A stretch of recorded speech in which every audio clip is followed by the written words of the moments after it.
How to log in or create account for National Bank of Yemen. Hello everybody, welcome back to my channel. This is me Pipan Bisnet, and today I'll guide you on how you can log in to National Bank of Yemen or create an account for it.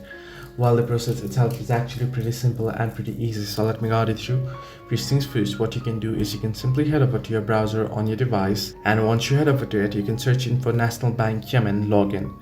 So this way you can get the very first link that says welcome to National Bank of Yemen homepage. So you can tap on it and it'll take you to the homepage. Unfortunately, here I was unable to access it, so if you have the similar problem, you can reload it. So once you do so, if you zoom in at the top, you can see the retail banking, and you'll be able to see the retail banking, current account, saving account, and similarly electronic banking. You can see corporate banking. Choose the whichever option that you wish to proceed and log into, and you're good to go. So this is how you can log in. If you don't have an account, or if you want to create an account, then below on the login page you'll get the option to register as well, so you can register.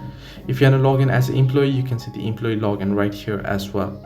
So hope this helped you. To like and subscribe, and do not forget to leave a comment down below if you have any further issues.